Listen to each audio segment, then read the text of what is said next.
Selamat pagi anak-anak. Hari ini kita akan melanjutkan pembelajaran kita pada tema 6, subtema 2, pembelajaran kelima.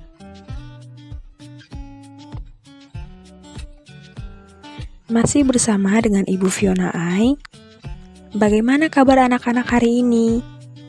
Ibu berharap kalian semua dalam keadaan sehat dan tetap mematuhi protokol kesehatan ya. Sebelum kita memulai pelajaran hari ini, mari kita berdoa menurut agama dan keyakinan kita masing-masing.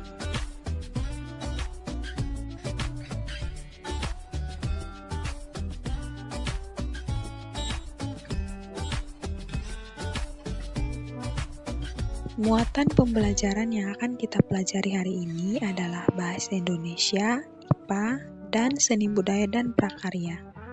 Dalam pembelajaran Bahasa Indonesia, kita akan belajar mengenai pokok pikiran dalam setiap paragraf. Dalam pembelajaran IPA, kita akan belajar tentang perpindahan panas secara radiasi. Dan dalam pembelajaran Seni Budaya dan Prakarya, kita akan belajar mengenai pola lantai tarik reaksi daerah.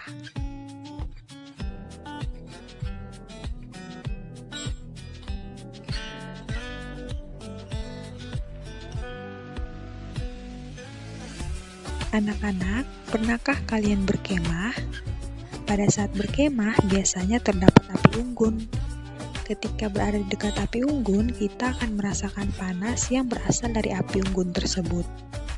Badan terasa panas karena terdapat perpindahan panas. Tahukah kalian jenis perpindahan panas apakah yang terjadi itu? Untuk mengetahuinya, mari kita melanjutkan pembelajaran kita dengan semangat.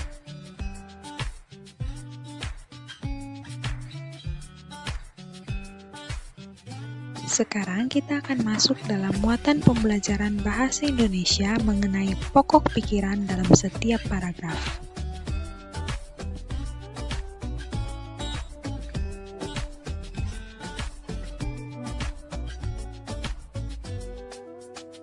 Apa itu pokok pikiran? Pokok pikiran adalah ide utama dari sebuah paragraf. Pikiran pokok disebut juga pikiran utama, gagasan utama, atau gagasan pokok. Setiap paragraf memiliki satu pikiran pokok yang merupakan inti dari pembicaraan yang ada pada paragraf tersebut.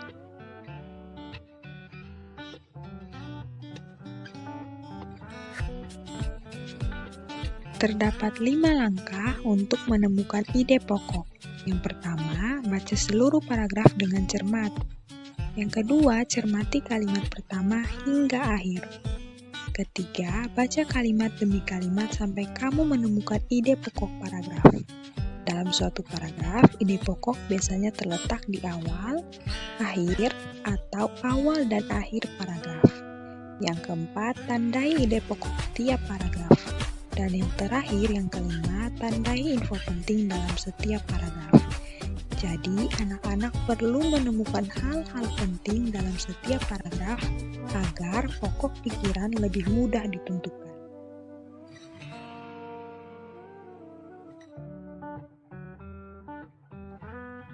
Mari kita sama-sama membaca bacaan mengenai perpindahan kalor secara radiasi.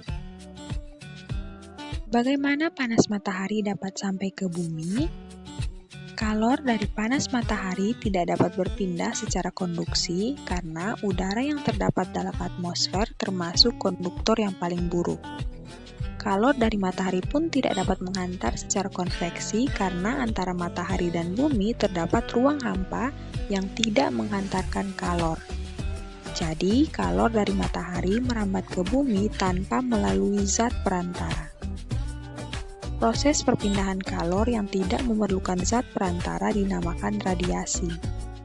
Dapatkah kamu memberikan contoh lainnya mengenai perambatan kalor secara radiasi? Ketika kamu dan teman-temanmu pergi berkemah ke pegunungan, udara di pegunungan sangat dingin. Untuk menghangatkan badan, kamu perlu membuat api unggun. Nah, panas dari api unggun tersebut dapat sampai ke tubuhmu tanpa melalui zat perantara. Perpindahan panas seperti ini dikatakan secara radiasi. Pernahkah kamu pergi keluar rumah pada siang hari yang terik dengan menggunakan baju hitam? Apa yang kamu rasakan? Ketika kamu keluar rumah pada siang hari yang terik dengan menggunakan baju hitam, badanmu akan terasa panas. Hal ini disebabkan warna hitam merupakan penyerap kalor radiasi yang paling baik. Benda-benda berwarna hitam lebih banyak menyerap kalor dan memantulkan sebagian kalor jika dibandingkan dengan benda-benda yang berwarna putih dan berkilap. Sebaliknya, pada malam hari, orang yang memakai baju hitam merasa lebih dingin daripada orang yang mengenakan baju putih. Tahukah kamu mengapa hal ini dapat terjadi? Hal tersebut dapat terjadi karena pakaian yang berwarna hitam menyerap kalor yang dikeluarkan oleh tubuh.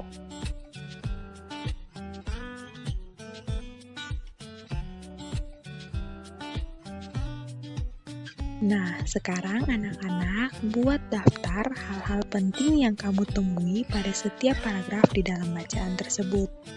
Nah, anak-anak bisa menggunakan tabel berikut untuk menuliskannya. Gunakanlah kalimat lengkap dan kata-kata baku dengan tepat.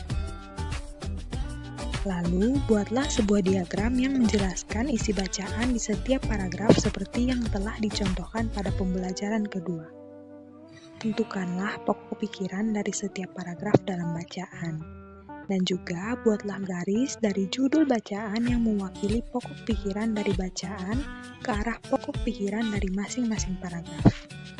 Berilah keterangan bagaimana isi bacaan berhubungan dengan pokok pikiran di setiap paragrafnya.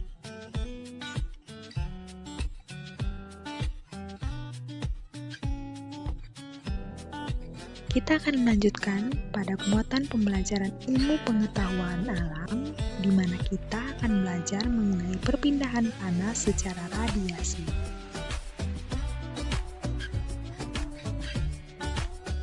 Apa itu perpindahan kalor secara radiasi?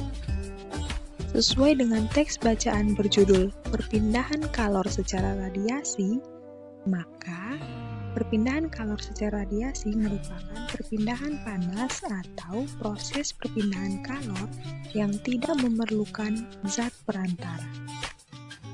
Contoh peristiwa perpindahan kalor secara radiasi adalah ketika kamu dan teman-temanmu pergi berkemah ke pegunungan, udara di pegunungan sangat dingin.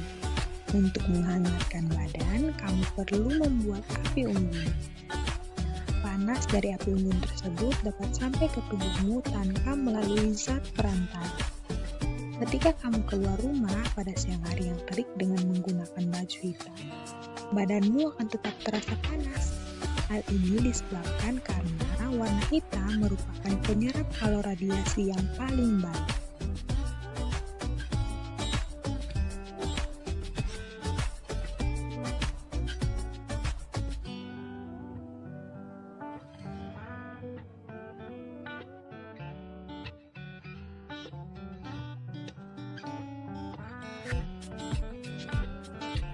Sekarang kita akan masuk dalam kegiatan percobaan, di mana ini untuk membuktikan cara perpindahan panas secara radiasi.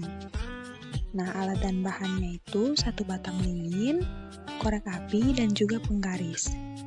Sekarang anak-anak harus menyimak cara kerjanya dengan baik ya, dan juga jangan lupa menjawab pertanyaan yang berhubungan dengan kegiatan ini. Yang pertama, nyalakan lilin dengan menggunakan korek api. Kemudian yang kedua, dekatkan tanganmu ke nyala api pada jarak 2 cm dan harus menggunakan penggaris untuk mengukur jarak ini ya. Anak-anak harus hati-hati jangan sampai tangannya menyentuh api. Kemudian, catat apa yang kamu rasakan. Yang ketiga, pindahkan tanganmu pada jarak 4 cm dari nyala api dan catat juga apa yang kamu rasakan. Dan yang terakhir, pindahkan tanganmu pada jarak 8 cm dari nyala api, kemudian catat apa yang kamu rasakan.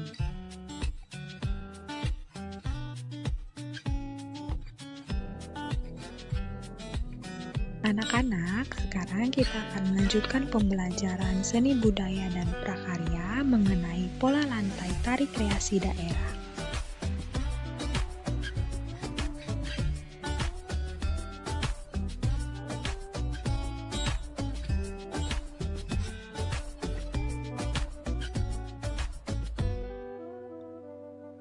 Apa itu pola lantai?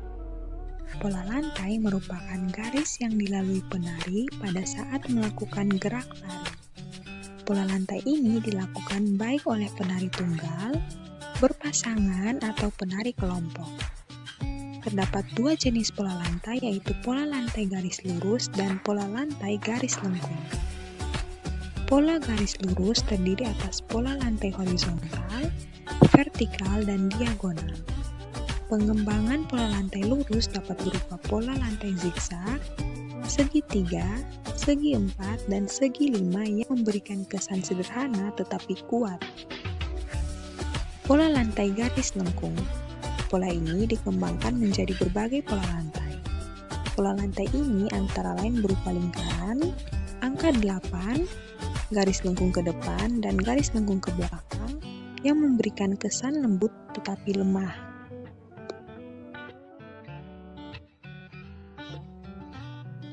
Berikut ini adalah contoh tarian kreasi daerah.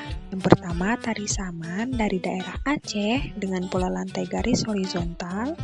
Kemudian ada tari pendet dari Bali dengan pola lantai garis lengkung ke depan.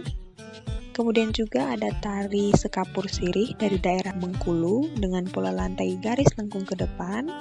Dan yang terakhir ada tari piring dari Sumatera Barat dengan pola lantai garis lurus atau segi 4.